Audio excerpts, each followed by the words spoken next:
Video को like करें, हमारे चैनल को सब्सक्राइब करें, बेल आइकन जरूर प्रेस करें हमारी न्यू वीडियो सबसे पहले देखने के लिए। आज के इस वीडियो में हमारा टॉपिक होगा सॉफ्टवेयर इंजीनियरिंग में हम देखेंगे वाटरफॉल मॉडल क्या होता है। अगर आप सॉफ्टवेयर इंजीनियरिंग में एग्ज़ाम देने के लिए जा रहे हैं तो आप लिख के ले लीजिए, वाटरफॉल मॉडल हर एक एग्ज़ाम में ज़रूर आता है। तो ये क्या होता है, इसका फिगर क्या होता है, चलिए हम डिस्कस करते हैं। तो ये सिंपल सा फिगर है हमारा वाटरफॉल मॉडल का, इसको हम समझा देते हैं। सबसे पहला स्टेप होता है फिजिबिलिटी स्टडी।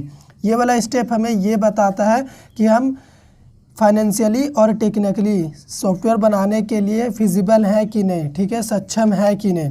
अगर हम फाइनेंशियली और टेक्निकली सॉफ्टवेयर बनाने के लिए सक्षम है, मतलब हमारा फिजिबिलिटी स्टडी कंप्लीट हो गया। तो अब यहाँ से जो भी आउटपुट निकल रहा वो हमारा अगला स्टेप का इनपुट का काम करेगा। फिजिबिलिटी स्टडी करने के बाद हम अगले स्टेप में आएंगे। यहाँ पे हम रिक्वायरमेंट गैदर करेंगे। मान लीजिए कोई क्लाइंट था जो सॉफ्टवेयर बनवाने के लिए हमारे पास आया था, तो वो फाइनेंशियली और टेक्निकली सक्षम था सॉफ्टवेयर बनाने के लिए। तो जो भी उसका फाइनेंशियल कॉस्ट होगा हम जानने के बाद हम क्या करेंगे, उसको रिक्वायरमेंट गैदर करेंगे उसके सॉफ्टवेयर के अकॉर्डिंग कि वो कैसे बनेगा, क्या क्या चीज़ें लगेंगी। रिक्वायरमेंट गैदर करने के बाद यहाँ से जो आउटपुट निकलेगा वो हमारा इनपुट काम करेगा डिज़ाइन के लिए। फिर उसी रिक्वायरमेंट का हम एक डिज़ाइन तैयार करेंगे। डिज़ाइन तैयार करने के बाद हम अपने क्लाइंट को दिखाएंगे कि ये डिज़ाइन बना है आपके रिक्वायरमेंट के अकॉर्डिंग।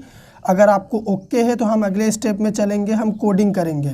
कोडिंग मतलब जिस चीज़ का हमने डिज़ाइन तैयार किया है उसी चीज़ को हम रियल में इम्प्लीमेंट करेंगे, कोडिंग करेंगे प्रोग्रामिंग लैंग्वेज के ज़रिए। कोडिंग करने के बाद हम क्या करेंगे, टेस्ट करके चेक करेंगे कि हमारा सॉफ्टवेयर सही से काम कर रहा है कि नहीं। उसके बाद रेडी हो चुका है, हम मेंटेनेंस भी यहाँ पे रखेंगे। मतलब अगर मान लीजिए क्लाइंट बाद में कुछ ऐड कराना चाहता है, कुछ रिमूव कराना चाहता है, अपडेट लाना चाहता है, तो वो मेंटेनेंस में आएगा हमारा। तो ये सिंपल सा हमारा क्या फिगर है वाटरफॉल मॉडल का। अब चलिए हम आपको वाटरफॉल मॉडल का थ्योरी समझाते हैं कि एग्ज़ाम में आप लिखेंगे क्या।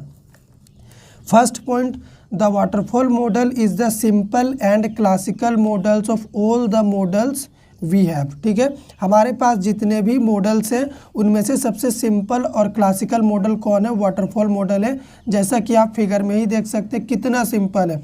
फिजिबिलिटी स्टडी, उसके बाद requirement specification, design, coding, testing, maintenance, बस इतना ही स्टेप है, वाटरफॉल मॉडल ख़त्म। सेकेंड पॉइंट क्या है हमारा, this model is also known as linear sequential model. इसका मतलब क्या हुआ, फिगर में हम चलते हैं। लीनियर सिक्वेंशियल मॉडल ये इस तरह से है कि पहले फिजिबिलिटी स्टडी ही रहेगा फर्स्ट स्टेप, उसके बाद ऐसा नहीं कि सेकंड स्टेप डिज़ाइन रहेगा उसके बाद हम रिक्वायरमेंट गैदर करेंगे, बिल्कुल नहीं।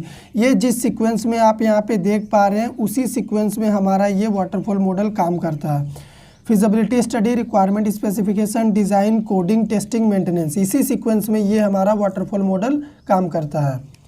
थर्ड पॉइंट क्या है हमारा, this model is the theoretically model not a practical model. हमारा जो वाटरफॉल मॉडल होता है वो एक तरह का थ्योरी वाला मॉडल है। इसमें जो भी होता है थ्योरेटिकली होता है, प्रैक्टिकल इसमें कुछ भी नहीं है। ठीक है, in this model each and every phase must be completed before moving to the next phase. इसका मतलब क्या हुआ, फिगर में दिखाते हैं।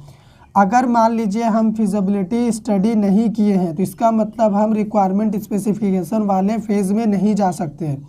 या फिर आप ऐसे भी समझ सकते हैं हमने फिजिबिलिटी स्टडी कर लिया, अब हम डायरेक्ट डिज़ाइन तैयार कर रहे हैं, तो नहीं, आपको रिक्वायरमेंट स्पेसिफिकेशन में आना ही पड़ेगा, रिक्वायरमेंट गैदर करना ही पड़ेगा। जब तक रिक्वायरमेंट गैदर नहीं करेंगे आप डिज़ाइन नहीं बना सकते। जब तक आपके पास डिज़ाइन नहीं होगा आप कोडिंग नहीं कर सकते। कोडिंग बिना किए हुए आप टेस्टिंग नहीं कर सकते, क्योंकि आप टेस्टिंग किसका करेंगे, डिज़ाइन का तो कर नहीं सकते।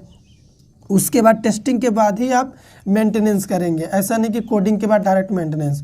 तो ये होता है हमारा कि हर एक फेज़ को सिक्वेंसली कंप्लीट ही करना है आपको, तब आपको अगले वाले फेज़ में मूव करना है।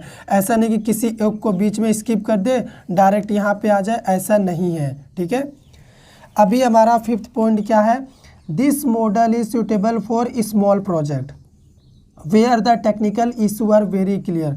ये जो हमारा वाटरफॉल मॉडल है ना, ये छोटे छोटे प्रोजेक्ट में काम आता है। ठीक है, जहाँ पे जो भी टेक्निकल इशू होता है वो पूरा क्लियर होना चाहिए, तब आप वाटरफॉल मॉडल वहाँ पे यूज़ कर सकते हैं।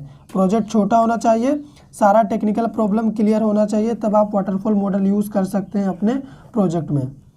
लास्ट पॉइंट क्या है, at the end of each phase a review will take place.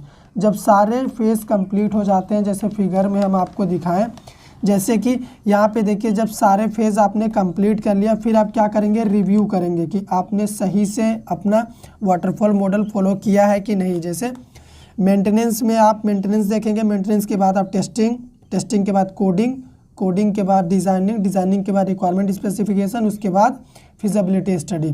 आप एक बार चेक करेंगे, ठीक है, कि आपने सही काम किया है कि नहीं। अब चलिए इसी फिगर के अकॉर्डिंग वाटरफॉल मॉडल का एडवांटेज और डिसएडवांटेज भी हम डिस्कस कर लेते हैं। एडवांटेज की अगर हम बात करें वाटरफॉल मॉडल का, तो पहला एडवांटेज क्या है, waterfall model is the very simple and easy model which we can use for small project. Waterfall model बहुत ही सिंपल और इजी मॉडल है जिसे हम छोटे छोटे प्रोजेक्ट में यूज़ कर सकते हैं, ठीक है। तो ये पहला एडवांटेज हो गया। सेकेंड एडवांटेज क्या है, in this model once a phase is successfully completed then only we can move to the next phase, so there is no overlapping between the phases. इस मॉडल में क्या होता है कि अगर मान लीजिए पहला फेज़ हमने कंप्लीट कर लिया, फिर हम अगले फेज़ में ही जा सकते हैं, इसके बैक वाले फेज़ में नहीं जा सकते, हम फॉरवर्ड जा सकते हैं इस तरफ, ठीक है। तो इससे क्या होता है कि हमेशा हम फॉरवर्ड ही जाते हैं, तो ओवरलैपिंग नहीं होता है। मतलब हम सेकंड स्टेप में आ गए, फिर फर्स्ट में जा रहे, फिर सेकंड में आ रहे, ऐसा नहीं, इसमें ओवरलैपिंग नहीं होता। आप सेकंड से थर्ड में जा सकते हैं, थर्ड से फोर्थ में जा सकते हैं, तो ओवरलैपिंग का प्रॉब्लम नहीं होता है फेजेस के बीच में। थर्ड पॉइंट क्या है, each phase has a well defined task and a review process. जितने भी फेज़ होते हैं वाटरफॉल मॉडल में, जैसा कि फिगर में हमने आपको बताया था, हर एक फेज़ का अलग अलग टास्क है, ठीक है। उसके बाद लास्ट में रिव्यू प्रोसेस भी होता है वाटरफॉल मॉडल में, कि आप लास्ट में चेक कर सकते हैं रिव्यू करके कि आपने सही काम करा है कि नहीं। तो ये हो गया हमारा एडवांटेज। अब बात करते हैं हम डिसएडवांटेज की, कि वाटरफॉल मॉडल का डिसएडवांटेज क्या है। सबसे पहला, not use for big project. बड़े बड़े प्रोजेक्ट में वाटरफॉल मॉडल को आप यूज़ नहीं कर सकते। Second, we can not move back in the last phase. अगर आप मान लीजिए फर्स्ट फेज़ से सेकेंड फेज़ में आ चुके हैं, ये फर्स्ट फेज़ था, ये सेकेंड है और ये थर्ड है, अगर आप यहाँ पे आ चुके हैं तो आप वापस नहीं जा सकते ऊपर, ये नहीं होगा, आपको हमेशा फॉरवर्ड ही आना है, ठीक है। तो ये डिसएडवांटेज हो गया हमारा। थर्ड पॉइंट क्या है, this model contains high risk. Waterfall model में बहुत ज़्यादा रिस्क होता है। रिस्क क्यों होता है, क्योंकि इसमें अगर आप एक बार सेकेंड फेज़ में आ गए तो आप थर्ड फेज़ में ही जा सकते हो, वापस बैक नहीं जा सकते। अगर यहाँ पे मान लीजिए कुछ गलती हो गया है तो आप उसको करेक्ट नहीं कर सकते, तो ये रिस्क हो गया। और ये थ्योरेटिकल मॉडल है, क्लासिकल मॉडल है जिसमें रिस्क होता है। लास्ट पॉइंट क्या है, it is poor model for complex and object oriented project.